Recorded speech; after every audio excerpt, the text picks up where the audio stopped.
الحمد لله وكفى السلام على عباده الذين اصطفى أما بعد أعوذ بالله من الشيطان الرجيم بسم الله الرحمن الرحيم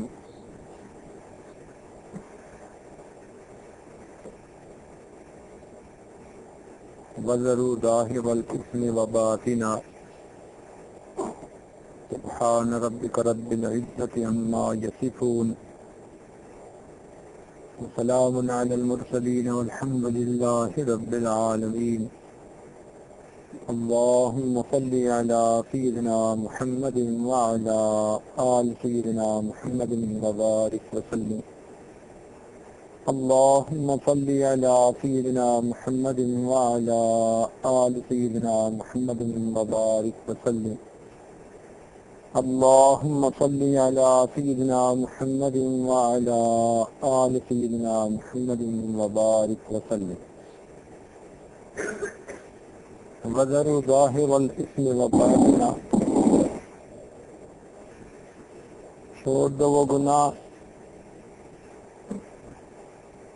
جو تم ظاہر میں کرتے ہو یا چھپے ہوئے کرتے ہو، وہ گناہ جو تم کھلم کھلا کرتے ہو یا چوری چھپے کرتے ہو، ان تمام گناہوں کو چھوڑ۔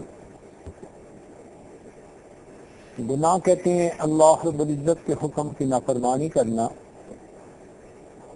یا نبی علیہ السلام کی مبارک سنت سے روگردانی کرنا۔ ایسے کاموں کو چھوڑ دینے کا پروردگار نے حکم فرمایا۔ نیکی کے اپنے اثرات ہوتے ہیں اور گناہ کے اپنے اثرات۔ جو انسان نیکی کرے گا اس کے دل میں اس کی نورانیت آئے گی، اس کی زندگی میں برکتیں آئیں گی، اور جو انسان گناہ کا مرتکب ہوگا اس کی زندگی سے برکت اٹھ جائے گی، اس کی زندگی میں پریشانیاں آئیں گی۔ اس لیے حکم فرمایا کہ تم چھوڑ دو وہ گناہ جو تم ظاہر میں کرتے ہو یا چھپے ہوئے کرتے ہو۔ کائنات میں سب سے پہلا گناہ ابلیس نے کیا، مردود شیطان نے کیا۔ اللہ رب العزت کی سب سے پہلی نافرمانی۔ جب اللہ تعالیٰ نے حکم دیا اسجدوا لآدم، آدم علیہ السلام کی طرف سجدہ کرو، فرشتوں نے سجدہ کیا مگر یہ کھڑا رہا۔ جب پروردگار عالم نے پوچھا کہ تم نے سجدہ کیوں نہ کیا، تو جواب میں یہ کہنے لگا انا خیر منہ، میں آدم علیہ السلام سے زیادہ بہتر ہوں، خلقتنی من نار وخلقتہ من طین، مجھے آگ سے پیدا کیا گیا اور انہیں مٹی سے۔ آگ بلندی کی طرف جاتی ہے، مٹی پستی کی طرف مائل ہوتی ہے، لہذا میں بلند ہونے والی فطرت رکھتا ہوں، میں بہتر ہوں۔ اس کو کہتے ہیں عذر گناہ بدتر از گناہ، کہ گناہ کا جو جواب پیش کیا وہ گناہ سے بھی زیادہ برا۔ معافی دیتا، کہہ دیتا غلطی ہو گئی، مگر آگے سے اس گناہ کو جسٹیفائی کیا۔ مفسرین نے لکھا کہ شیطان نے 3 بڑی غلطیاں کی۔ شیطان نے 3 بڑی غلطیاں کی۔ سب سے پہلے کہ اللہ تعالیٰ کے حکم کی نافرمانی کی، ایک غلطی، اور دوسری غلطی کہ اس پر نادم اور شرمندہ نہیں ہوا، اس کو جسٹیفائی کرنے کی کوشش کی، عذر پیش کرنے کی کوشش کی، اپنے ذوق میں یہ سمجھا میں جو کر رہا ہوں ٹھیک کر رہا ہوں۔ یہ پہلی سے بھی بڑی غلطی تھی۔ اور پھر ایک تیسری غلطی کی جو دوسری سے بھی زیادہ بڑی، اور وہ کیا کہ جب پروردگار عالم نے فرمایا کہ دفع ہو جا یہاں سے، تو مردود ہے، تو بجائے اس کے کہ معافی مانگتا، وہ اللہ تعالیٰ کی رحمت سے مایوس ہو گیا۔ یہ اللہ تعالیٰ کی رحمت سے مایوس ہونا سب سے بڑی غلطی ہے۔ تو درجہ بدرجہ 3 غلطیاں کی۔ ایک تو گناہ کر بیٹھا، پھر دوسرا گناہ پر نادم اور شرمندہ ہونے کی بجائے اس کو جسٹیفائی کرنے کی کوشش کی، اور تیسرا اللہ تعالیٰ کی رحمت سے لو لگانے کی بجائے اس کی رحمت سے مایوس ہو بیٹھا۔ آج بعض اوقات انسان میں بھی ان میں سے کوئی نہ کوئی 1، 2 یا 3 علامتیں پائی جاتی ہیں۔ سب سے پہلی علامت کہ وہ گناہ کرتا ہے۔ جس نے نیکی کی اس نے انبیاء سے اپنی نسبت کو مضبوط کر لیا، اور جس نے گناہ کا ارتکاب کیا اس نے شیطان سے اپنی نسبت کو مضبوط کیا۔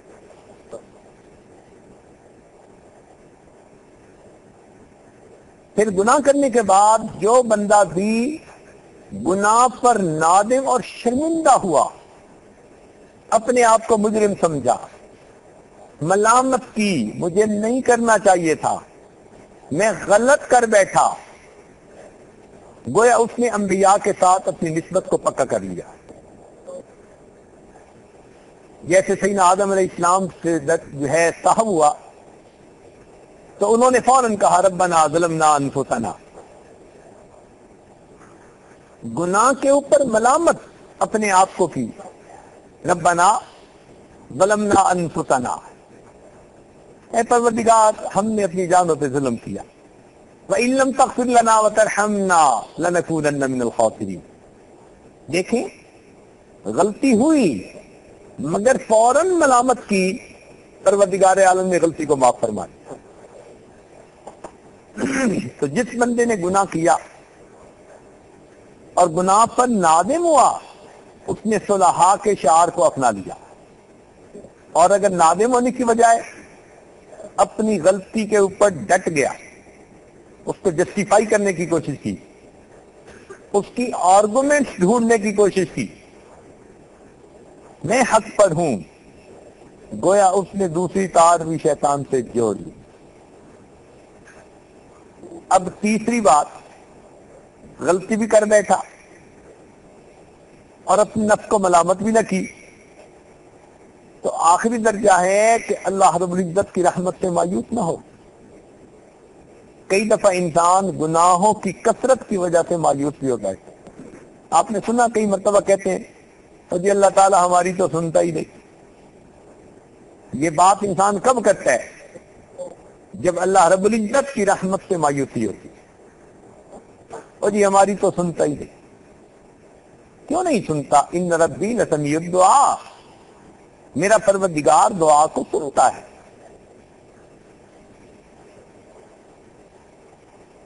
تو پہلے قدم پر چاہیے کہ انسان گناہوں سے بچے، اللہ تعالیٰ کی نافرمانی سے رکے۔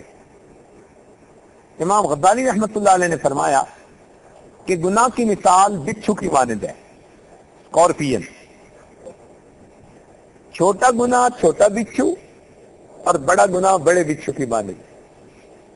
عام طور پر دیکھا کہ انسان بچھو کو دیکھتے ہی ڈر جاتا ہے، چھوٹا ہو یا بڑا اس کے قریب بھی نہیں جاتا۔ اگر اس کو کوئی کہے جی یہ چھوٹا سا بچھو ہے آپ ہاتھ سے پکڑ لیجیے، کہے گا نہیں یہ بھی نقصان دے گا۔ تو جس طرح چھوٹا یا بڑا بچھو نقصان دہ ہوتا ہے، اسی طرح چھوٹا یا بڑا گناہ بالآخر انسان کے لیے نقصان دہ ہوتا ہے۔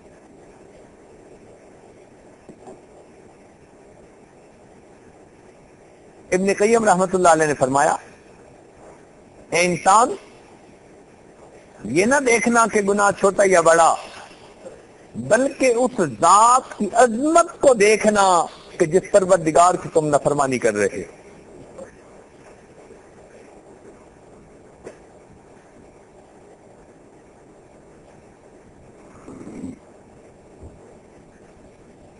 ایک جگہ امام غزالی رحمۃ اللہ نے بڑی پیاری بات لکھی.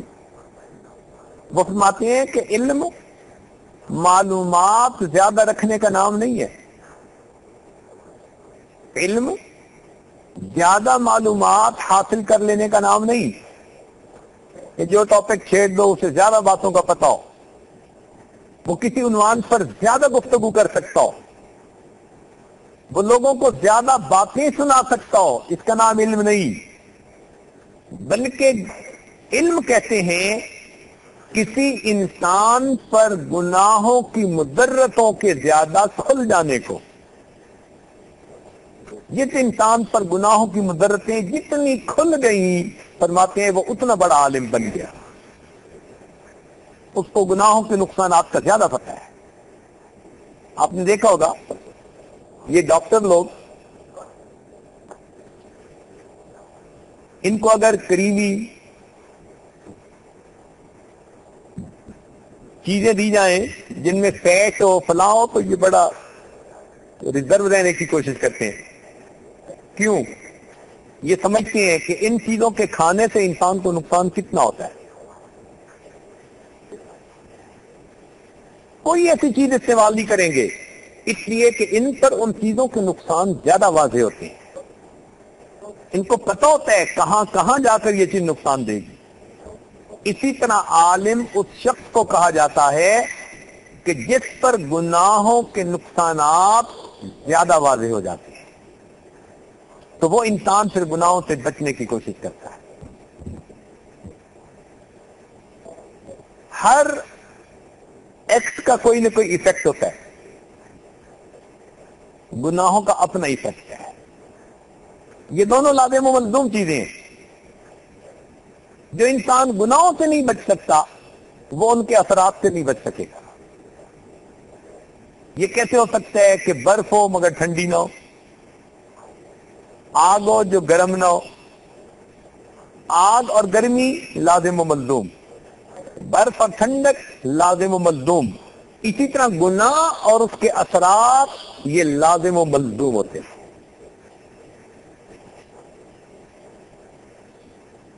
علماء نے لکھا ہے کہ گناہ کے 3 اثرات ہوتے ہیں, 3 نتائج نکلتے ہیں.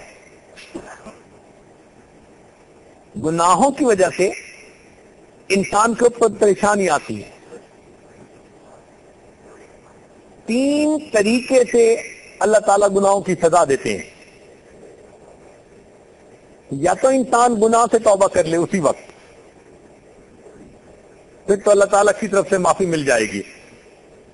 جتنا بڑا گناہ کیوں نہ کیا ہو, اللہ تعالیٰ کے ہاں ہر گناہ کی معافی ممکن ہے. لیکن اگر انسان گناہ کرے اور معافی بھی نہ مانگے تو پھر اس کی سزا کے 3 مختلف انداز ہیں. ایک تو اللہ تعالیٰ کی طرف سے نکیر ہوتی ہے. نکیر کہتے ہیں سزا کو, ادھر گناہ کیا ادھر سزا ملی, ادھر گناہ کیا ادھر سزا ملی. کسی کو دھوکہ دیا, کوئی بری بات پیش آ گئی, کسی کا دل دکھایا, اپنوں میں سے کسی کو مصیبت میں مبتلا ہوتے دیکھا. نقد معاملہ یہ کبھی کبھی پہلی صورت یہ ہوتی ہے. اس لیے کئی دوست آ کر بتاتے ہیں کہ جی جب بھی مجھ سے فلاں گناہ سرزد ہوتا ہے کوئی نہ کوئی بری خبر سننے کو مل جاتی ہے, یا کاروبار کی طرف سے, یا اولاد کی طرف سے, یا گھر بار کی طرف سے.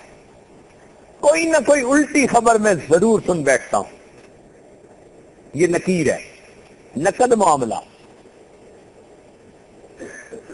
جیسے فضیل بن عیاض رحمۃ اللہ علیہ فرماتے تھے, میں نے جب بھی اللہ تعالیٰ کی نافرمانی کی میں نے دیکھا کہ اس کے بعد میرے ماتحتوں نے میرے حکم کی نافرمانی کی. مثلا اولاد میں سے, بیوی میں, خادموں نوکروں میں سے, حتیٰ کہ سواری کے جانوروں میں سے کسی نہ کسی نے میری نافرمانی کی. تو گناہ کا ایک اثر تو یہ ہوتا ہے, اللہ تعالیٰ کوئی نہ کوئی نقد معاملہ دکھا دیتے ہیں. دل کو صدمہ ملتا ہے، پریشانی ہوتی ہے، انسان کا سکون لٹ جاتا ہے. یہ اللہ تعالیٰ کی طرف سے نقد معاملہ. اور کیوں ایسا ہوتا ہے کہ اللہ تعالیٰ اس بندے کو اپنے در کی طرف متوجہ کرتے ہیں، کھینچتے ہیں. یاد رکھیں، خوشیاں سلاتی ہیں، غم جگاتے ہیں. خوشیاں سلاتی ہیں اور غم جگاتے ہیں. جب بندے کو پریشانی ملتی ہے تو وہ پھر جاگتا ہے، اللہ تعالیٰ کے گھر کی طرف متوجہ ہوتا ہے. پہلے نماز نہیں پڑھتا تھا، اب پابندی سے مسجد میں نماز پڑھتا ہے. پہلے فقط نماز پڑھتا تھا، اب تہجد بھی پڑھنے لگ جاتا ہے. پہلے تلاوت نہیں ہوتی تھی، اب وظیفے بھی کرنے شروع کر دیتا ہے. تو یہ پریشانیاں بعض اوقات اس لیے آتی ہیں کہ ان سے تنگ آ کر انسان اپنے رب کے در کی طرف متوجہ ہو جائے. پاک ہے وہ پروردگار جو اپنے بندوں کو پریشانیوں کی رسیوں میں جکڑ جکڑ کے اپنے در کی طرف کھینچ رہا ہوتا ہے، اپنے در کی طرف بلا رہا ہوتا ہے. تو پہلا نتیجہ تو نکیر کی شکل میں ظاہر ہوتا ہے کہ نقد سزا مل گئی. عدل و انصاف فقط حشر پہ موقوف نہیں، زندگی خود بھی گناہوں کی سزا دیتی ہے. سکون لگ جاتا ہے بندے کا. مسیح الامت حضرت مولانا مسیح اللہ خان رحمت اللہ علیہ انڈیا میں بڑے بزرگ گزرے ہیں. حضرت اکبر ثانی رحمت اللہ علیہ کے اجل خلفاء میں سے تھے. وہ فرماتے تھے کہ دوستو، تم چاہے جو گناہ کرو، مگر دیکھ لینا اللہ نے اسی زندگی میں تمہاری زندگی کو جہنم نہ بنا دیا تو پھر دیکھ. ایسا سکون لٹ جاتا ہے کہ بندہ اس دنیا میں محسوس کرتا ہے جیسے ہر طرف آگ ہے. اضطراب، بے چینی، پریشانی، سکون نام کو نہیں ہوتا. ہر وقت ذہن پہ خوف سوار ہے. مصیبت میں انسان گرفتار ہوتا ہے. انسان نے اللہ تعالیٰ کی نافرمانی کی، پروردگار نے ایسا غم دے دیا اب وہ جان ہی نہیں چھوڑتا. 24 گھنٹے کا غم دل پہ سوار. یہ گناہ کے اثرات میں سے اثر ہوتا ہے. جب کہا میں نے کہ یا اللہ تو میرا حال دیکھ، جب کہا میں نے کہ یا اللہ تو میرا حال دیکھ، حکم آیا میرے بندے نامہ اعمال دے. اس لیے قرآن مجید میں ارشاد فرمایا ما اصابکم من مصیبت فبما کسبت ایدیکم. جو بھی تمہیں مصیبت پہنچتی ہے وہ تمہارے ہاتھوں کی کمائی ہوتی ہے. ظہر الفساد فی البر والبحر بما کسبت ایدی الناس. یہ خشکی اور تری میں جو فساد نظر آتا ہے یہ انسانوں کے ہاتھوں کی کمائی. تو گناہوں کی یہ تاثیر پہلی کہ اللہ تعالیٰ کی طرف سے اس کو سزا ملتی ہے، اور یہ سزا اس لیے ہوتی ہے کہ بندہ اپنے گناہوں سے باز آ جائے، اپنے رب سے معافی مانگے. دوسری صورت سزا ملنے کی یہ ہوتی ہے کہ اللہ تعالیٰ کبھی کبھی سزا میں تاخیر کر دیتے ہیں. گناہ کی سزا فوراً نہیں ملتی، اللہ تعالیٰ ذرا ڈھیل دے دیتے ہیں، لمبا کام کر دیتے ہیں، اور بندہ اس وقت زیادہ مصیبت میں گرفتار ہوتا ہے. یعنی یوں سمجھیں کہ پروردگار اس کو اور موقع دیتے ہیں، اچھا تو کر اپنی مرضی. جب وہ اچھی طرح غافل ہو جاتا ہے اب پروردگار عالم اس بندے کو اچانک پکڑتے ہیں. یعنی اس کو بڑی سزا کے لیے کوالیفائی کرنے کا موقع دیتے ہیں. کر جو مرضی کرتا ہے، ایک پہ گناہ دوسرا، دوسرے پہ تیسرا، ذرا کر کوالیفائی بڑی سزا، بڑی پنشمنٹ کے لیے. چنانچہ ارشاد فرمایا قرآن عظیم الشان، توجہ سے سنیے. فَلَمَّا نَسُوا مَا ذُكِّرُوا بِهِ، ایک قوم کے بارے میں کہ جب وہ بھول گئے جو ان کو نصیحت کی گئی، فَتَحْنَا عَلَيْهِمْ أَبْوَابَ كُلِّ شَيْءٍ، ہم نے ان پر ہر چیز، ہر نعمت کے دروازوں کو کھول دیا. اب ظاہر میں بندہ گناہ کر رہا ہے اور اوپر سے اللہ تعالیٰ اس پر نعمتوں کے دروازے کھول دیتا ہے. اور جی جتنا نفع مجھے اس سال ہوا ہسٹری میں مجھے کبھی نہیں ہوا. جتنی پروڈکشن میرے پلانٹ نے اس دفعہ کی ریکارڈ پروڈکشن کر دی. اسے اور زیادہ نعمتیں ملتی ہیں, اور زیادہ واہ واہ ہوتی ہے. یہ اس کے لیے ٹریپ ہوتا ہے. ایک طرف سے گناہ کر رہا ہے, دوسری طرف سے نعمتیں اور برس رہی ہیں.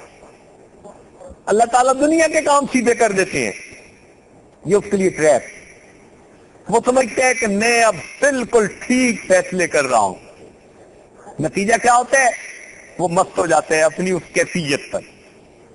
سنیے قرآن, فَلَمَّا نَسُوا مَا ذُكِّرُوا بِهِ, کہ جب وہ بھول گئے جو ان کو نصیحت کی گئی, فَتَحْنَا عَلَيْهِمْ أَبْوَابَ كُلِّ شَيْءٍ, ہم نے ان پر ہر چیز کے دروازوں کو کھول دیا. حَتَّى إِذَا فَرِحُوا بِمَا أُوتُوا, حتیٰ کہ جب وہ خوش ہو گئے جو سب مال و اسباب نعمتیں ان کو مل گئی, اخذناہم بغتۃ, ہم نے اچانک ان کو اپنی پکڑ میں لے لیا. یہ اللہ رب العزت کی طرف سے معاملہ ہوتا ہے. اللہ تعالیٰ تاخیر کر دیتے ہیں, ذرا موقع دیتے ہیں کھل کھیلنے کا.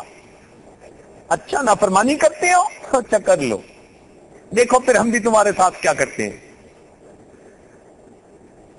یاد رکھیں, جب انسان اللہ تعالیٰ کی نافرمانی کر رہا ہو اور اللہ تعالیٰ کی نعمتوں کو اور زیادہ اپنے اوپر آتا ہوا دیکھے, یہ ڈرنے کا مقام ہوتا ہے کہ میرا مالک مجھے بڑی سزا کی طرف لے جا رہا ہے. ایسا تو نہیں میں اپنی عاقبت خراب کر رہا ہوں. یہ ڈرنے کی بات ہوتی ہے.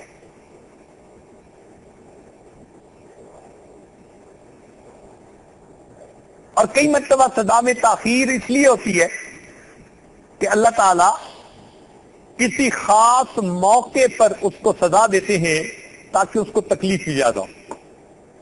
مثال کے طور پر گناہ جوانی میں کیے, بڑھاپے میں اللہ نے بیوی کو مخالف بنا دیا.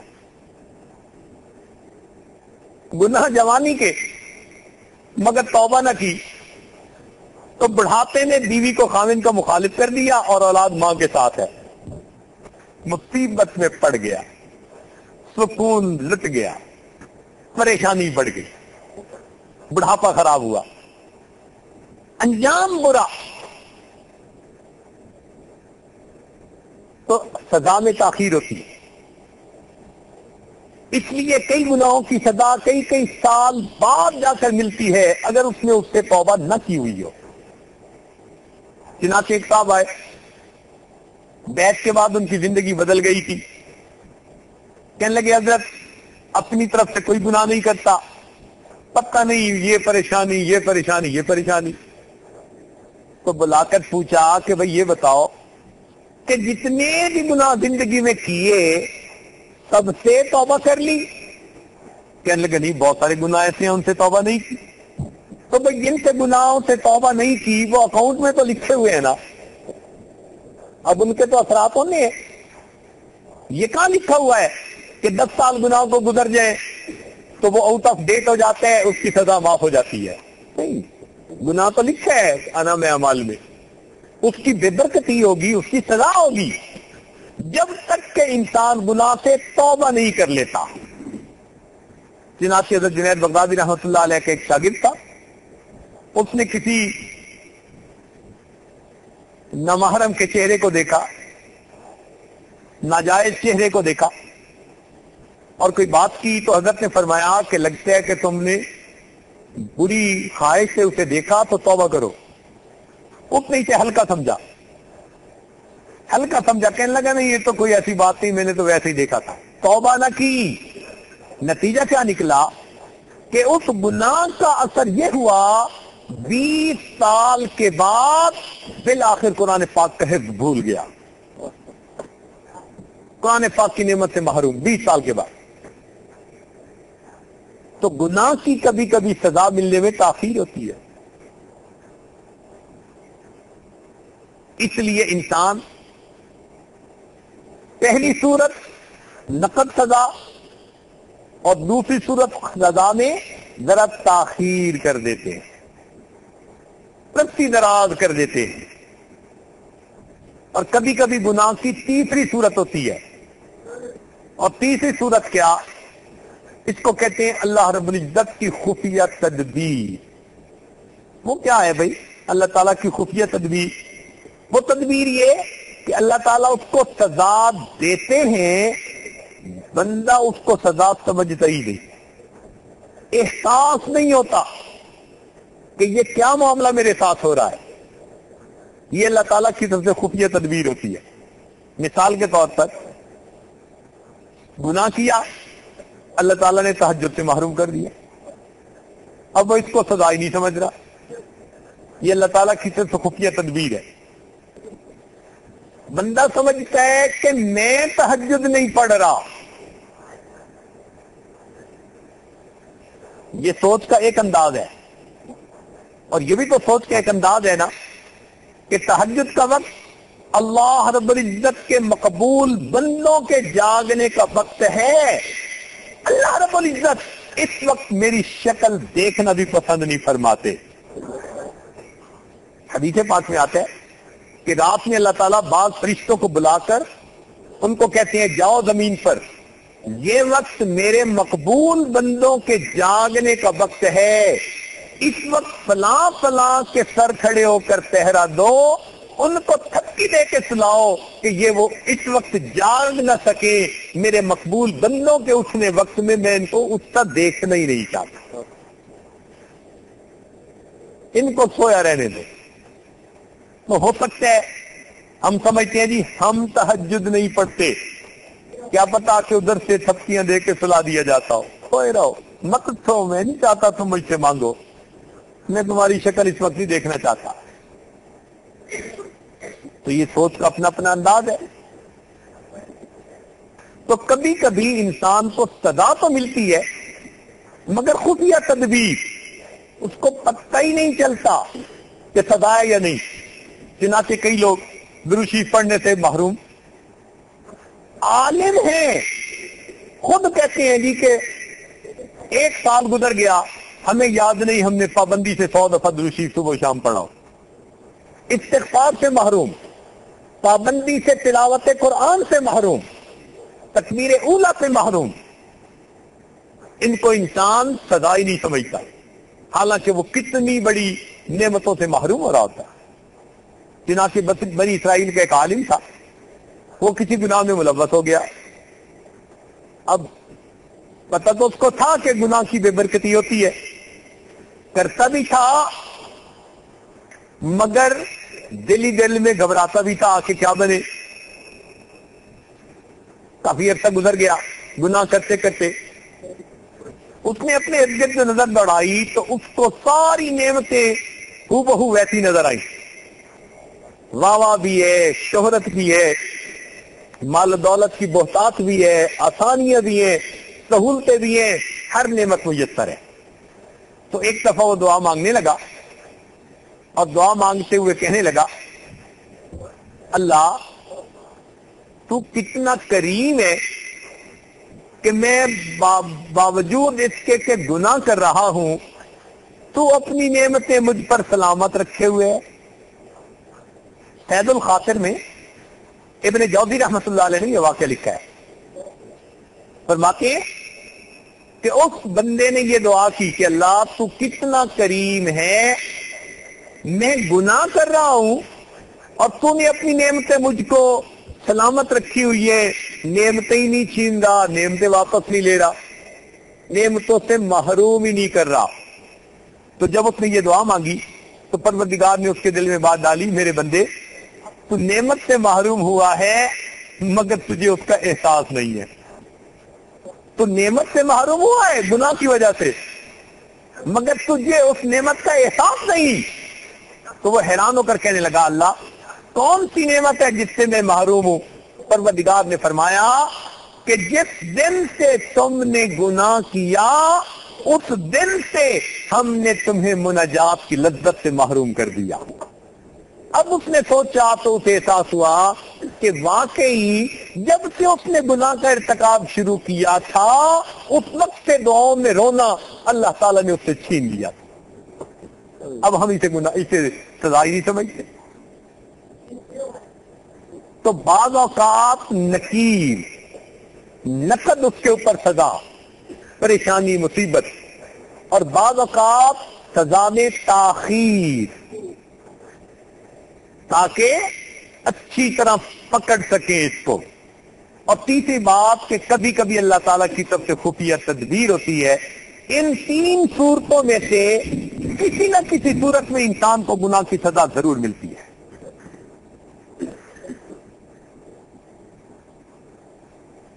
قرآن مجید کی آیت ہے، اللہ تعالیٰ ارشاد فرماتے ہیں من یعمل سوءا یجز بہ، جس نے بھی گناہ کیا اس کو اس کی سزا مل کر رہے گی. جس نے بھی گناہ کیا من یعمل سوءا یجز بہ، اس میں کوئی استثناء نہیں، گورا ہو یا کالا، عربی ہو یا اجمی، چھوٹا ہو یا بڑا، عالم ہو یا جاہل، جو بھی اللہ تعالیٰ کی نافرمانی کرے گا اسے اس کی سزا مل کر رہے. اس سے بچنے کا طریقہ کیا ہے؟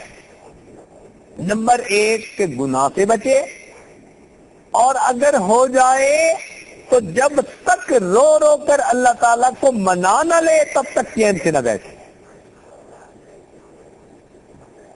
تب تک چین اور آرام سے نہ بیٹھے. اس کے سوا اس کا اور دوسرا کوئی حل نہیں.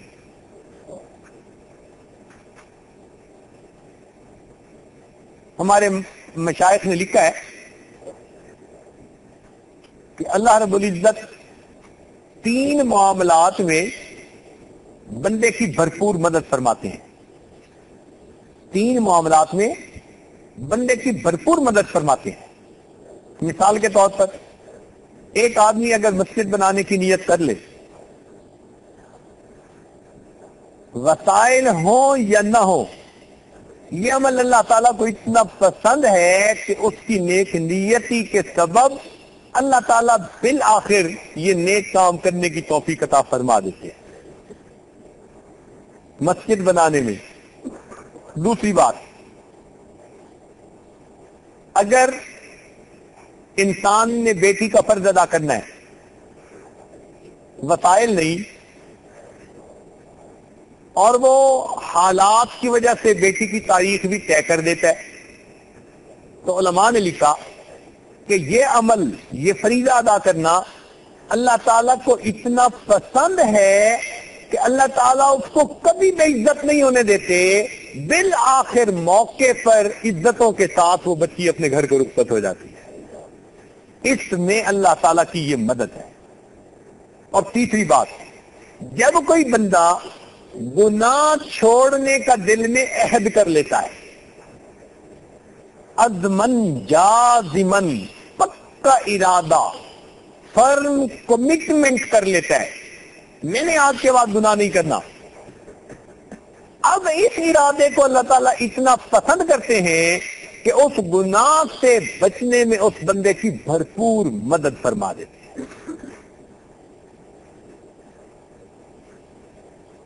حضرت عارفی رحمۃ اللہ علیہ کے پاس ایک آدمی آیا، کہنے لگا حضرت بہت کوشش کرتا ہوں گناہ سے بچوں، بہت کوشش کرتا ہوں گناہ سے بچوں، مگر کیا کروں میں بچ نہیں پاتا، مجھے کوئی طریقہ بتا دو.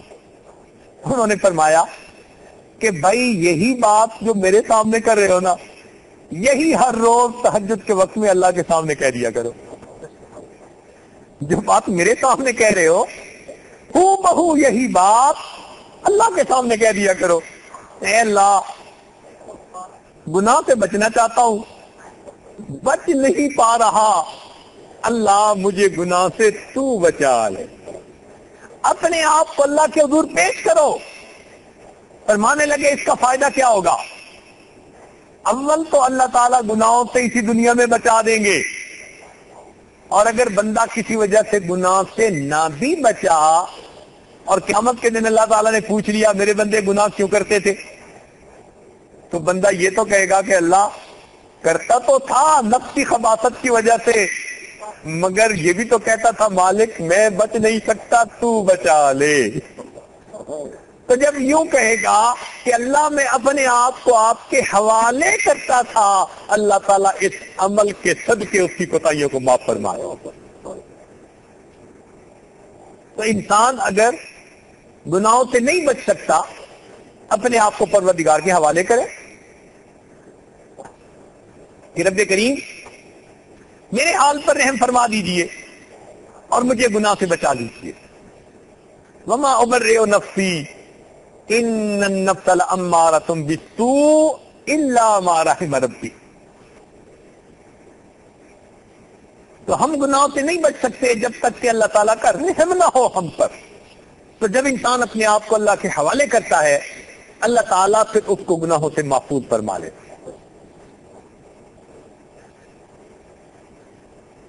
لیکن جب تک انسان توبہ نہ کرے اس وقت اس کو چین نہ آئے، اللہ کا در پکڑے رکھے، معافی مانگتا رہے، روتا رہے، اپنے نفس کو ملامت کرتا رہے، اپنے آپ کو مجرم سمجھتا رہے۔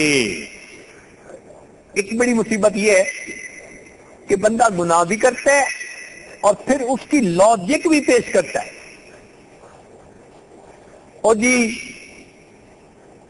اب کاروبار میں تو سب کچھ کرنا ہی ہوتا ہے، آخر بیوی بچوں کا پیٹ پالنا بھی تو فرض ہے۔ جسٹیفائی کر رہا ہے، ہم نے تو جی 2 ہی روٹی کھانی ہوتی ہے، میں بس یہ سب کچھ جو کرتا ہوں بیوی بچوں کے لیے وہ بھی تو فرض ہے۔ تو یہ جو شیطان کرتا ہے نا کہ گناہ کیا اور گناہ کی لاجک دل میں ڈالی، یہ انتہائی برا ہوتا ہے۔ اگر غلطی ہو تو انسان توبہ کرے، معافی مانگے، پروردگار معافی مانگنے والے کو معاف فرما دیتے ہیں۔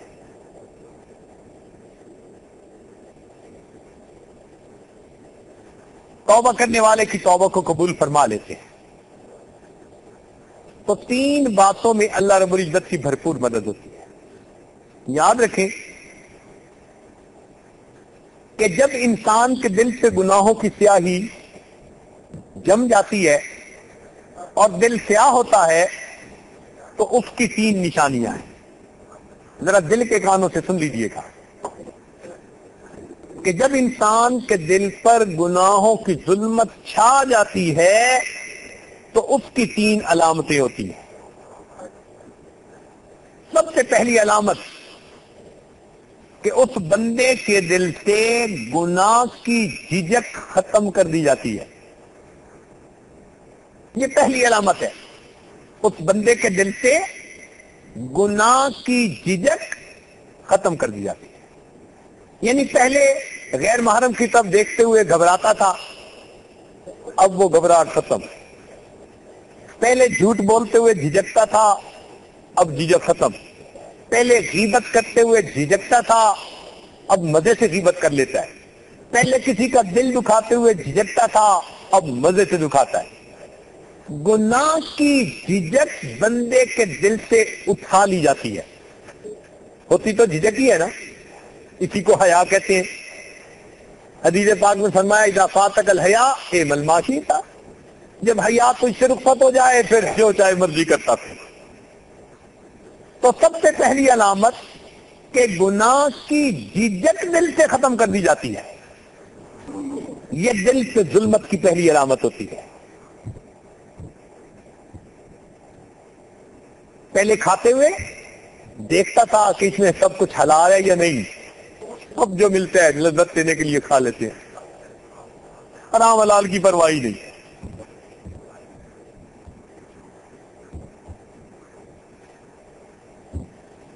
تو قلب کے ظلمت کی 3 علامتیں، جن میں سے پہلی علامت گناہ کی جھجک بندے کے دل سے ختم کر دی جاتی ہے، بے دھڑک گناہ کر لیتا ہے۔ دوسری علامت، اللہ تعالی اس کو دل سے نیکی کا شوق چھین لیتے ہیں۔ کیا مطلب؟ کبھی کبھی بندے کے دل میں ہوتا ہے نا میں دوڑ دوڑ کے نیکی کروں، بھاگ بھاگ کے نیکی کروں، میں تہجد بھی پڑھ لوں، میں اشراق بھی پڑھ لوں، میں اوابین بھی پڑھ لوں، میں اس سنت پر بھی عمل کر لوں، اس پہ بھی عمل کر لوں، پابندی سے میں اس محفل میں بھی شریک ہو جاؤں. نہیں، انسان نیکی کر بھی لیتا ہے مگر دیکھا دکھائی، دل میں تڑپ اور چاہت کوئی نہیں ہوتی. پہنچ گئے کسی محفل میں تو پہنچ گئے، اگر نہیں گئے تو احساس ہی کوئی نہیں. یہ کیفیت جب ہو جاتی ہے نا کہ نیکی کا شوق چھین لیا جاتا ہے، تڑپ نہیں ہوتی دل میں نیکی کی. کئی لوگوں کو دیکھا آ کے کہتے ہیں حضرت پتہ نہیں کیا، بس دعا اتنا عرصے سے دعا کبھی نہیں مانگی، اتنے عرصے سے دعا کبھی نہیں مانگی. کیوں؟ وہ شوق چھین لیا، وہ محبت چھین لی. نماز پڑھتے ہیں اور بغیر دعا مانگے اٹھ جاتے ہیں. بس جی پتہ نہیں کیا کروں، نماز پڑھنے کو دل نہیں چاہتا. یہ علامت ہے قلب پہ ظلمت کی. تلاوت کو دل نہیں چاہتا، تلاوت کرنی مشکل ہو جاتی ہے، یہ علامت ہے قلب سے ظلمت آنے کی. تو گناہ کی جھجک ختم کر دی جاتی ہے. پہلی علامت، نیکی کا شوق اس سے چھین لیا جاتا ہے، اس کو نیکی کے شوق سے محروم کر دیا جاتا ہے. یہ دوسری علامت. اور تیسری علامت کہ اس بندے کو نصیحت بری لگنے لگ جاتی، اس بندے کو نصیحت بری لگنے لگ جاتی ہے. کوئی اسے خیر کی بات سمجھائے تو اسے بری لگتی ہے. مجھ پہ تنقید کیوں کی، مجھے کیوں سمجھایا، میں اسے سمجھوں ہوں دشمن جو مجھے سمجھائے ہے،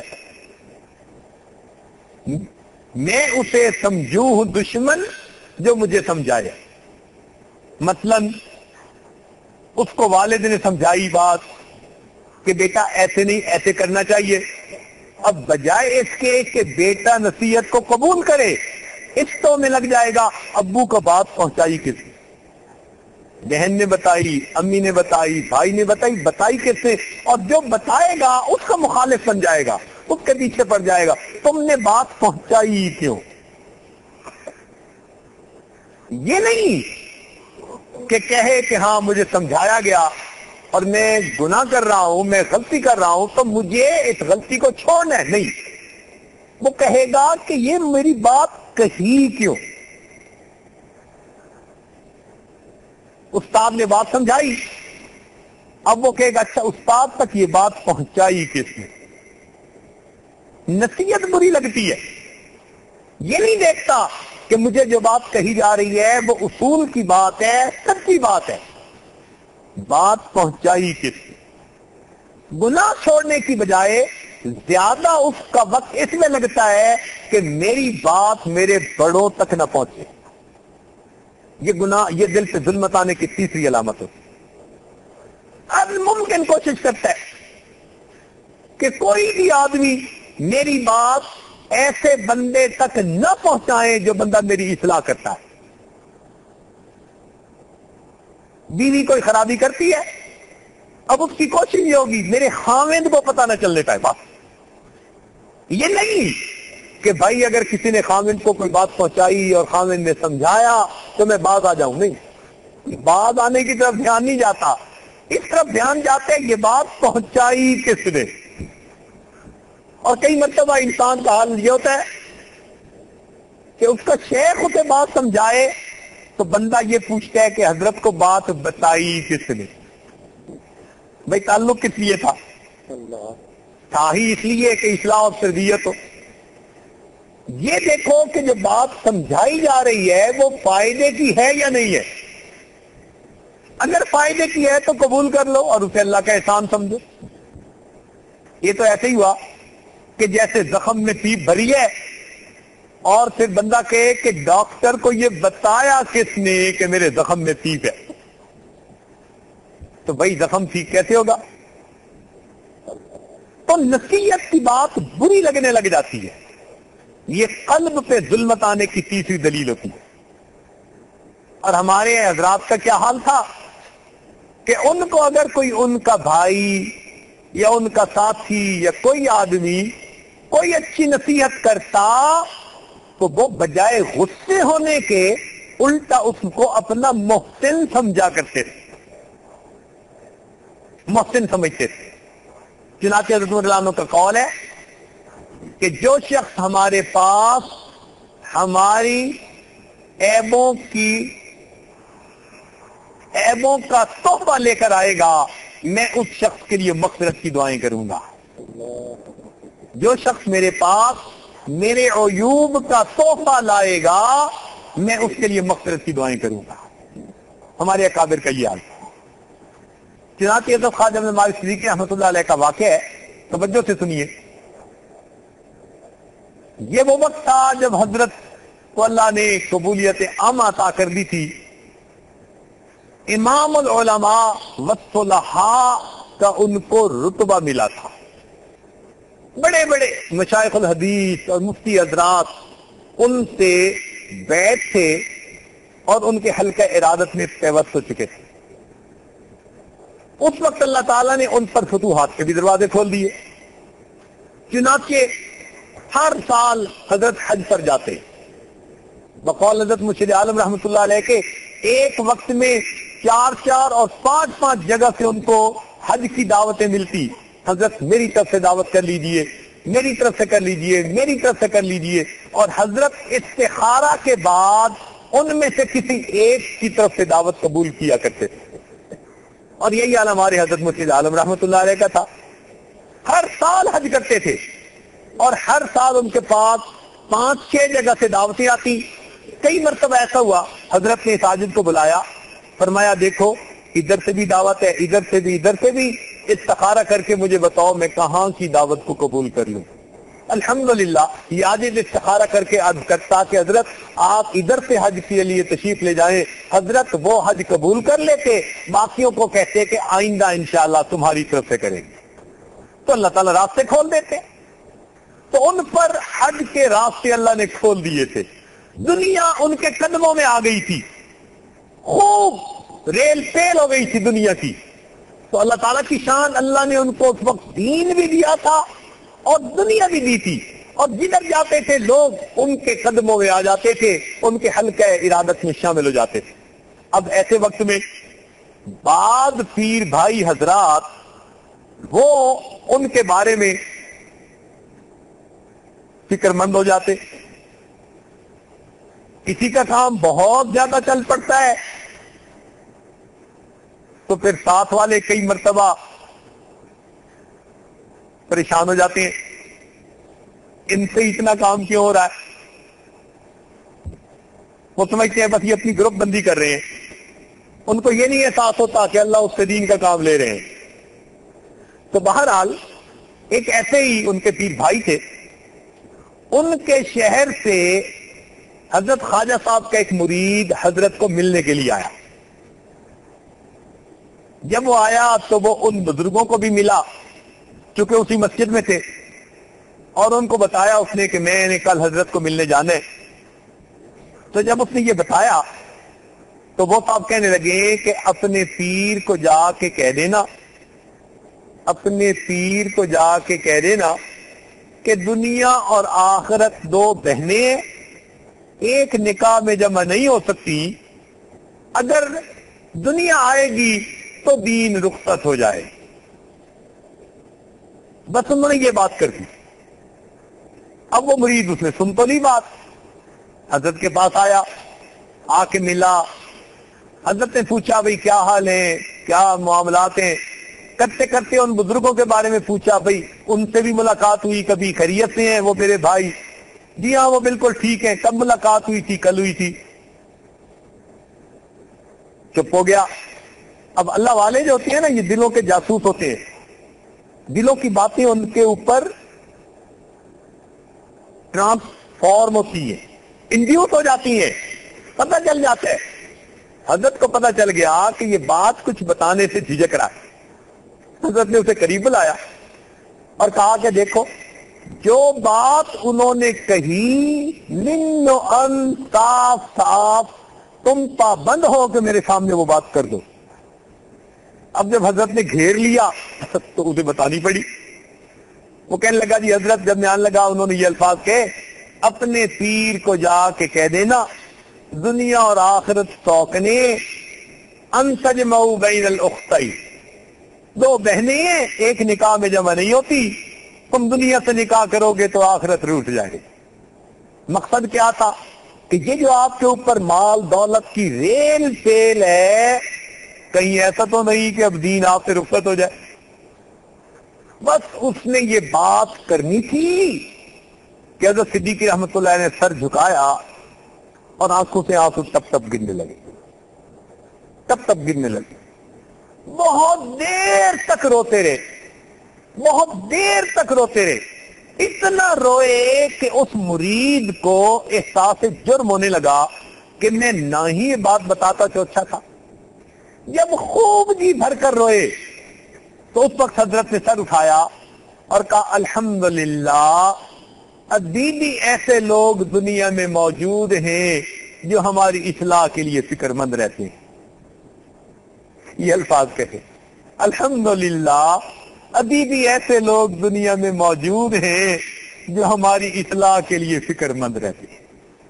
وہ جواب میں کہہ نہیں سکتے تھے کہ آپ کے گھر سے لے کے کھا رہا ہوں، کہہ نہیں سکتے تھے کہ میں لوگوں کے سامنے کوئی جولی تو نہیں پھیلاتا، آ کے دیتے ہیں جو دیتے ہیں، جب دنیا آ رہی ہے استغنا کے ساتھ آ رہی ہے.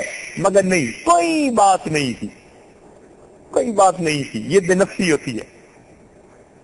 بھائی نے تنقید کی اور جواب میں کیا بات کہی، بس روئے اور رو کر دل آخر یہ کہا الحمدللہ ابھی ایسے لوگ دنیا میں موجود ہیں جو ہماری اصلاح کے لیے فکر مند رہتے ہیں. اور ہمارا کیا حال ہوتا ہے، ہمیں شیخ بھی کوئی بات سمجھا دے تو بجائے اس کے کہ ہم بات کو سمجھے نہیں، ان کے یہ بات پہنچائی کس نے، تو پھر اصلاح کیسے ہوگی؟ تو نصیحت انسان کو بری لگنے لگ جاتی ہے. حالانکہ ہمارے مشائخ نے کہا کہ نصیحت کی بات تو دیوار پہ لکھی ہو پھر بھی قبول کر لو. فرمایا انظر الی ما قال ولا تنظر الی من قال، یہ نہ دیکھو کہ کہنے والا کون ہے، تم یہ دیکھو کہ تمہیں بات کون سی کر رہا ہے. اچھی بات ہے تو قبول کر لو. تو دل پہ ظلمت آنے کی 3 علامتیں. نمبر 1، گناہوں کی جھجک دل سے نکال لی جاتی ہے، نیکی کا شوق دل سے چھین لیا جاتا ہے. اور تیسری علامت کہ انسان کو پھر دوسروں کی نصیحت بری لگنے لگ جاتی ہے. میں اسے سمجھوں ہوں دشمن جو مجھے سمجھائے ہے، جو سمجھاتا ہے وہ دشمن ہے. باپ دشمن نظر آتا ہے اور دوست اچھا نظر آتا ہے، اس لیے کہ دوست گناہوں کی دعوت دیتا ہے اور باپ اصلاح کی باتیں کرتا ہے. یہی آج کل کے نوجوانوں کا حال ہے. تو یہ دل پر ظلمت کی 3 علامتیں ہوتی ہیں. اور یہ بھی بات ذہن میں رکھیے کہ جب اللہ تعالیٰ کسی انسان کے دل کو منور کر دیتے ہیں، کسی انسان کے دل میں خیر ڈال دیتے ہیں، تو اس کی بھی 3 علامتیں ہوتی ہیں. اس کی بھی 3 علامتیں ہوتی ہیں. ذرا دل کے کانوں سے سنیے گا بات.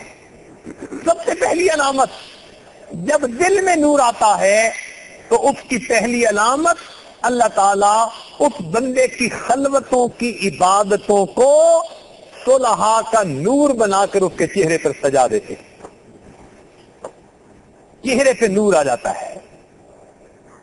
مرد حقانی کی پیشانی کا نور تب چھپا رہتا ہے پیشے سے شعور. اچھا آپ دیکھیے 2 طرح کے لوگ ہیں، ایک اللہ والے اور ایک طرف یہ پاپ سٹار، یہ میوزک سنگر ڈانسر فلاں فلاں. ذرا اس گروپ کے چہروں کو بھی دیکھ لیں اور اس جماعت کے چہروں کو بھی دیکھ لیں، آپ کو زمین اور آسمان کا فرق نظر آئے گا. ان سٹار کے چہروں کو دیکھیں، بکھرے بال، اجڑے چہرے، جیسے لیمو نچوڑ دیں تو جو باقی بچتا ہے وہ ان کے چہرے ہوتے ہیں. ہوائیاں اڑی ہوئی ہوتی ہیں، نحوست ٹپک رہی ہوتی ہے ان کے چہروں پر.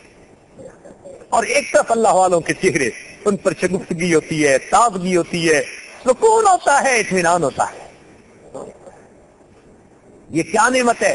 ان کی عبادت کا نور اللہ ان کے چہروں پہ سجا دیتے ہیں.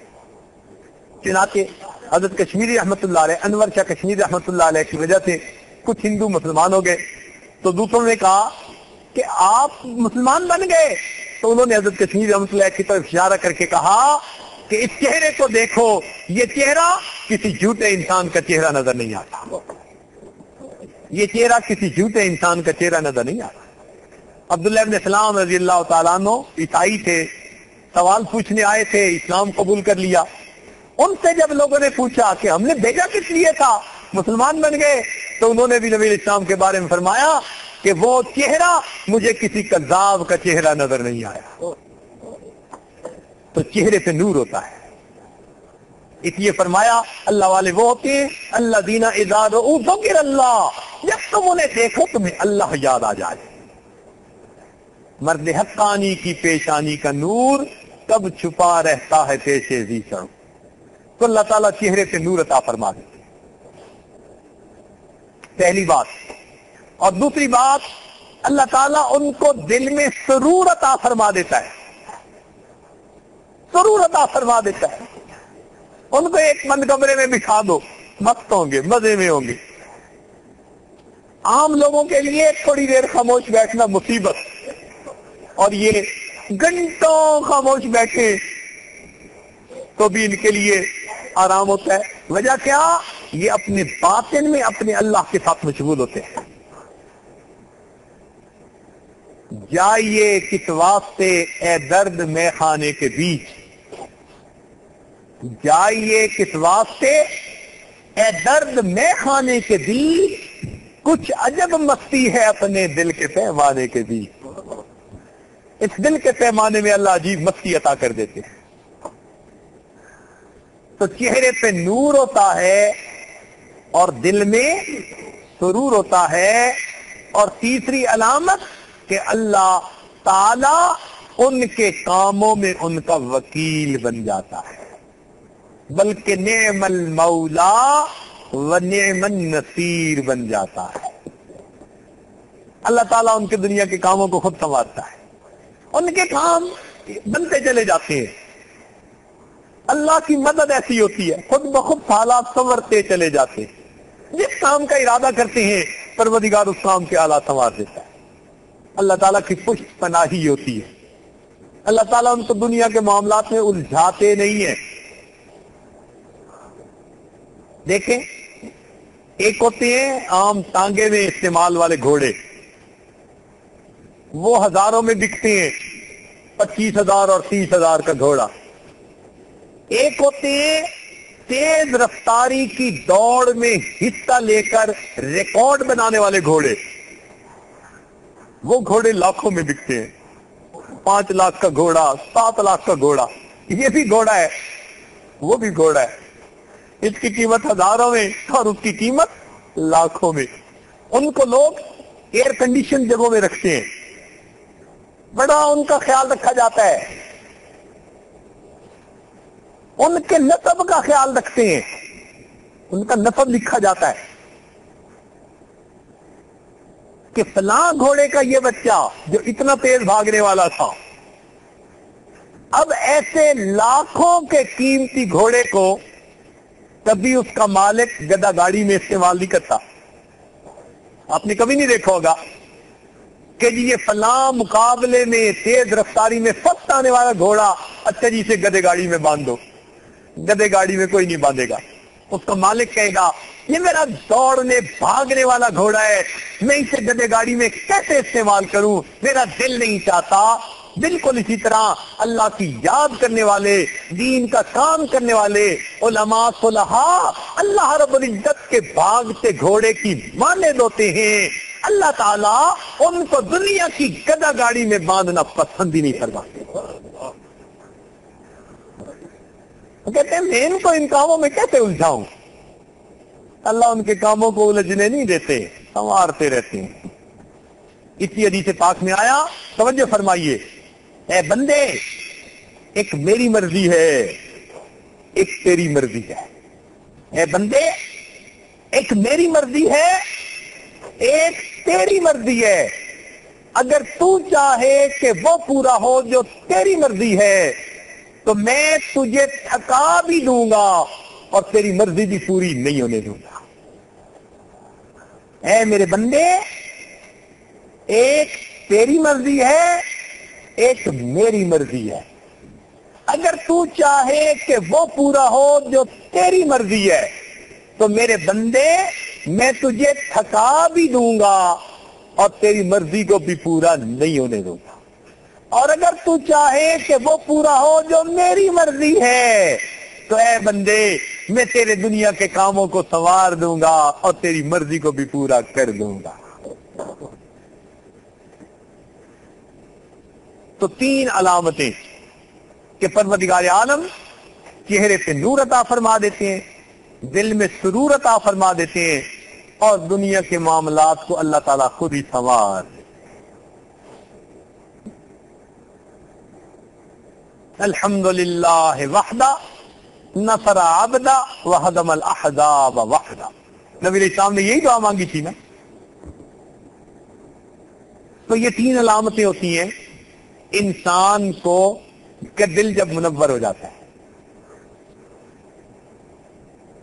یہ بھی ذہن میں رکھیے کہ تین باتیں لوہے کی لکیر ہیں.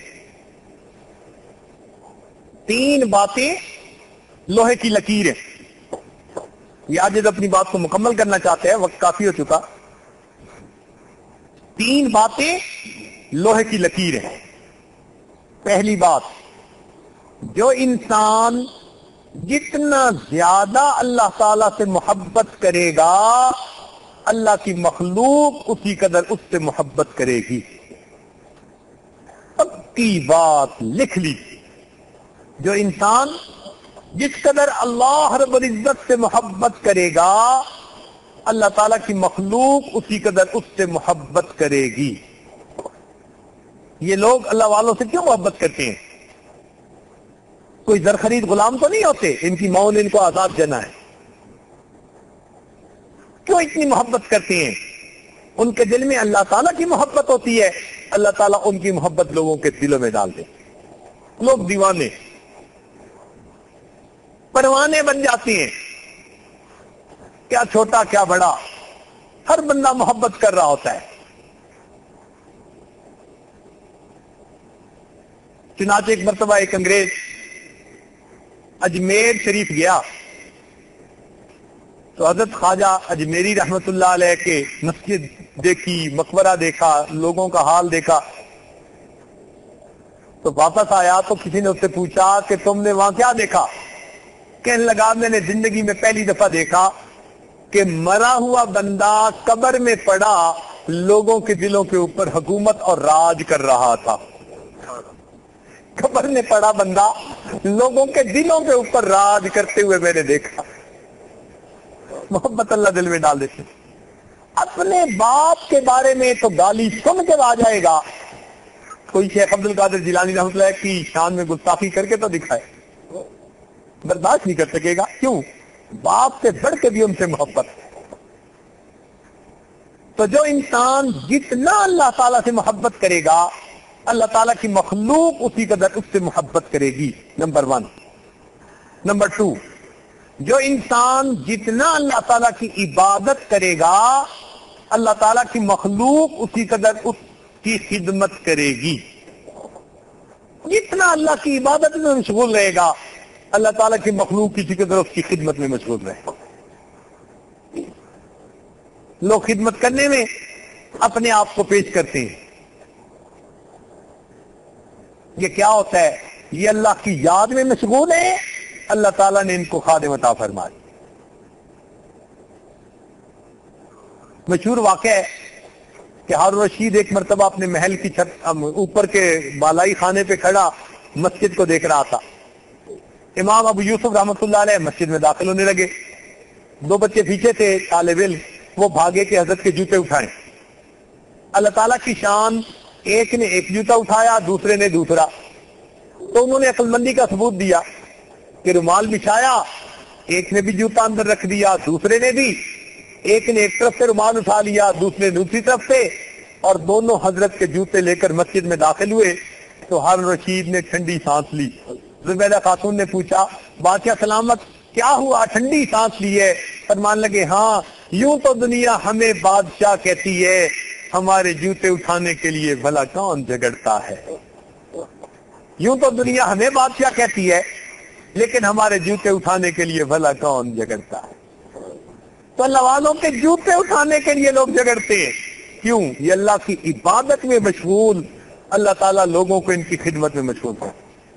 اور تیسری بات کہ جو انسان جتنا اللہ تعالیٰ سے ڈرے گا، اللہ کی مخلوق اسی قدر اس سے مرعوب رہے گی۔ ایک رعب ہوتا ہے اللہ والوں کا، ایک ہیبت ہوتی ہے۔ اسی لیے کئی باتیں انسان سوچتا ہے میں نے یہ کہنا ہے، یہ کہنا ہے، یہ کہنا ہے، اور جب سامنے آتے ہے تو وہ باتیں ہی بھول جاتی ہیں۔ کیا چیز ہوتی ہے؟ نہ تاج تخت میں، نہ لشکر و سپاہ میں ہے، جو بات مرد کلندر کی بارگاہ میں ہے۔ اللہ والوں کو اللہ روب دے دیتے ہیں۔ چنانچہ نبی علیہ السلام نے ارشاد فرمایا نصرت بالرعب، اللہ تعالیٰ نے روب کے ذریعے میری مدد فرما دی۔ نبی علیہ السلام کو ایسا روب تھا مسیرت شہر، بعض حدیث میں آتے ہیں ایک مہینے کی مسافت تک جتنی چیزیں ہوتی تھیں ان پر نبی علیہ السلام کے دلوں پر نبی علیہ السلام کے روب ان کے دلوں کے اوپر چھایا ہوا ہوتا تھا۔ جیسے شیر کو اللہ نے ایک روب دیا ہے، وہ کسی کو کچھ بھی نہ کہے، دور بیٹھا ہوا بھی ہو لیکن بندے دیکھنے والے کا دل کانپ جاتا ہے۔ ایک روب ہے جو اللہ نے اس کو عطا کی، ایک ہیبت ہے جو عطا کر دی۔ اسی طرح اللہ تعالیٰ اپنے اولیاء کو ایک روب عطا فرماتے۔ صحابہ کرام کہتے ہیں ہم نے نبی علیہ السلام سے کوئی بات کرنی ہوتی تھی، کئی دن ہم چاہتے تھے کہ بات کریں، ہماری جرت نہیں ہوتی تھی۔ یہ روب ہوتا ہے۔ تو جو انسان جتنا اللہ تعالیٰ سے ڈرے گا، اللہ تعالیٰ کی مخلوق اسی قدر اس سے مرعوب رہے گی۔ ایک عالم تھے اور بڑے لیما لا کے چکر میں پھنسے ہوئے تھے۔ ایک مرتبہ ساجد کے ساتھ یہ ہے کہنے لگے جی میں نے تمہارے پیر کو ملنا ہے، بڑے سوال پوچھنے ہیں۔ ہم نے کہا بہت اچھا۔ حضرت مرشد عالم رحمۃ اللہ علیہ کی خدمت میں حاضر ہونا تھا۔ اب وہ معقولی صاحب بھی چل پڑے، وہ تصوف کے بڑے مخالف تھے۔ ہم نے کہا بھائی آئیں چلیں۔ اب جب وہاں گئے تو حضرت کا صرف چہرہ دیکھا، چپ، ایسی چپ لگی کہ 2 دن وہاں رہے اور اخیر پہ بیعت کر کے واپس آ گئے۔ تو جب بیعت کر کے واپس آئے تو اس ساجد نے ان کے سامنے شعر پڑھا، نگہبانی کرے کتنی ہی کوئی شیشہ دل کی، نگہبانی کرے کتنی ہی کوئی شیشہ دل کی، مگر شیشہ ہے پھر شیشہ شکستہ ہو ہی جاتا ہے، کوئی کتنا بھی ہو خوددار لیکن ہم نے دیکھا ہے حضور حسن آ کر دست بستہ ہو ہی جاتا ہے۔ اللہ والوں کے سامنے آ کے دست بستہ ہو ہی جاتے۔ تو اللہ رب العزت کی طرف سے یہ مہربانی ہوتی ہے۔ ایک حدیث پاک جو آج کے اس اجتماع کا لب لباب، دل چاہتا ہے کہ سب مرد اور سب عورتیں اس حدیث پاک کو یاد کر لیں، عربی عبارت نہیں تو اردو ترجمہ ہی یاد کر لیں، اور اس کو اکثر سوچتے رہیں، اور یہ مضمون بہت کام آئے گا۔ اس عاجز کو اس حدیث پاک سے بہت فائدہ ہوا۔ آپ نوجوان بھی اس حدیث پاک کو سنیں، اس کو یاد رکھیں، اپنی تنہائیوں میں اس کے مضمون کو سوچیں۔ جیسے دنیا میں لوگ کہتے ہیں نا جی لاکھ روپے کی بات، ہم لاکھوں میں اس کا حساب ہی نہیں کر سکتے، یہ ایسی بات ہے۔ کیا اللہ کے محبوب نے سمندر کو کوزے میں بند کر دیا ہے۔ زندگی بدلنے کے لیے یہی ایک حدیث کافی ہے۔ اس کو بھی ابن جوزی رحمۃ اللہ علیہ نے نقل کیا، اردو ترجمہ سن لیجئے کہ نبی علیہ السلام نے ارشاد فرمایا نیکی پرانی نہیں ہوگی، نیکی پرانی نہیں ہوگی، گناہ بھلایا نہیں جائے گا، نیکی پرانی نہیں ہوگی، گناہ بھلایا نہیں جائے گا، اور بدلہ دینے والا پروردگار کبھی فنا نہیں ہوگا۔ نیکی پرانی نہیں ہوگی، گناہ بھلایا نہیں جائے گا، بدلہ دینے والا پروردگار کبھی فنا نہیں ہوگا۔ اب تم جیسے چاہو ویسے بن جاؤ۔ نیکی پرانی نہیں ہوگی، گناہ بھلایا نہیں جائے گا، اور بدلہ دینے والا پروردگار کبھی فنا نہیں ہوگا۔ اب تم جیسے چاہو ویسے بن جاؤ۔ اللہ رب العزت ہمیں اس حدیث پاک کے صحیح مفہوم کو سمجھنے کی توفیق عطا فرمائے۔ ہم گناہ کر کے بھول جاتے ہیں، مگر دوستو جب تک توبہ نہ کریں گے وہ نامہ اعمال میں تو موجود ہوتے ہیں، اللہ تعالیٰ تو نہیں بھولتے۔ اس لیے ہمیں چاہیے کہ ہم آج کی اس محفل میں پچھلے سب گناہوں سے سچی توبہ کر لیں اور نیکی کا کام کرنے کا دل میں عہد اور ارادہ کر لیں۔ رب کریم ہماری آئندہ زندگی نیکوکاری پر گزرنے کی ہمیں توفیق نصیب فرمائے، اور ہم سب کا یہاں چل کے آنا پروردگار عالم قبول فرما لے، ہماری زندگیوں کا رزق ٹھیک ہونے کی کا سبب بنا دے۔ وآخر دعوانا ان الحمد للہ رب العالمین۔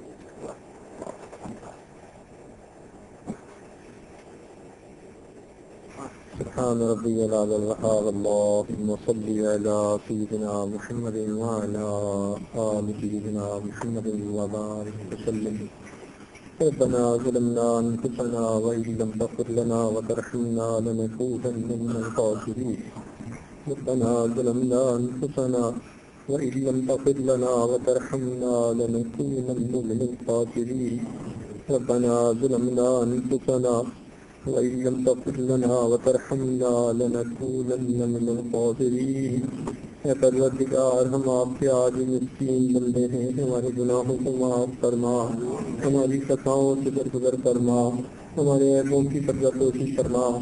اللہ ہماری نگاہوں کو پاک فرما، ہمارے دلوں کو صاف فرما، ہمارے سینوں کو اپنی محبت سے لبریز فرما، اپنے عشق کی آتش ہمارے سینوں میں پیدا فرما، ہمارے خاندان سے اپنے ذکر کو جاری فرما، اپنے روحوں سے اپنے ذکر کو جاری فرما، ہڈی ہڈی ہوتی ہوتی میں اپنی محبت پیدا فرما۔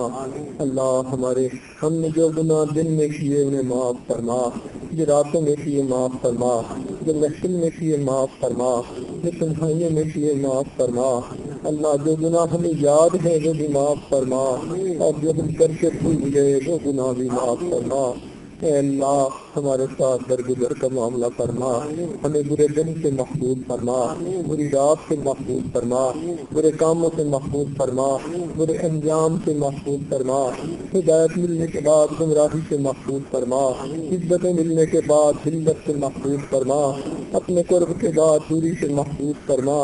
اللہ ہمارے ساتھ درگزر کا معاملہ فرما، حادثوں کے حسد سے محفوظ فرما، برا چاہنے والوں کی برائی سے محفوظ فرما۔ اے اللہ ہمارے ساتھ رحمت کا معاملہ فرما، ہماری جسمانی بیماریوں کو دور فرما، روحانی بیماریوں کو دور فرما، گھر بار کی پریشانیوں کو دور فرما، اولاد کی پریشانیوں کو دور فرما، رزق کی پریشانیوں کو دور فرما۔ اللہ ہمارے ساتھ رحمت والا معاملہ فرما۔ اے اللہ نماز کی حضوری نصیب فرما، سجدے کا سرور نصیب فرما، قرآن پاک پڑھنے کا لطف نصیب فرما، رات کے آخری پہر کے مناجات کی لذت نصیب فرما، ایمان حقیقی کی حلاوت نصیب فرما۔ اے اللہ ہماری ان دعاؤں کو اپنی رحمت سے قبول فرما۔ اے اللہ اس ادارے کو دن دگنی رات چوگنی ترقی نصیب فرما۔ جن بچوں نے قرآن پاک سے مکمل کیا، اللہ ان کو ساری زندگی اس نسبت کی حفاظت کی توفیق عطا فرما، ان کے والدین کو اس پر خوشیاں نصیب فرما، اور آخرت کے انعامات اپنے وقت پر نصیب فرما۔ رب کریم جن استادوں نے پڑھایا ان سے پڑھانے کو قبول فرما۔ اللہ اپنی رحمت کے ساتھ اے اللہ ان دعاؤں کو قبول فرما۔ رب کریم جو اور پڑھنے والے بچے ہیں ان کو شرح صدر عطا فرما، ان کی قوت حافظہ کو اچھا فرما، اور اے اللہ ان کے لیے بھی اپنا قرآن پاک کا حفظ آسان فرما۔ اے اللہ جو علم پڑھنے والے بچے ہیں اپنی رحمت سے ان کو بھی شرح صدر نصیب فرما۔ اے اللہ اس ادارے کو مینارہ نور بنا اور اس کے فیض کو دنیا کے کونے کونے میں پہنچا۔ اے اللہ دور دراز سے آپ کے بندے اور بندیاں آج بھی اس محفل میں شرکت کے لیے چل کے آئے ہیں، اللہ ان کے چل کے آنے کو قبول فرما۔ میرے مولا ان کے دامن تھامے ہیں، اپنی رحمت سے اس کو اپنی رحمتوں سے بھرپور فرما۔ اے اللہ ہم نے دنیا کے لوگوں کو دیکھا کہ جب کوئی فقیر کسی بڑے کے دروازے پر حاضر ہوتا ہے، اونچی صدا لگاتا ہے، اس کو یقین ہوتا ہے یہاں سے ضرور کچھ ملے گا۔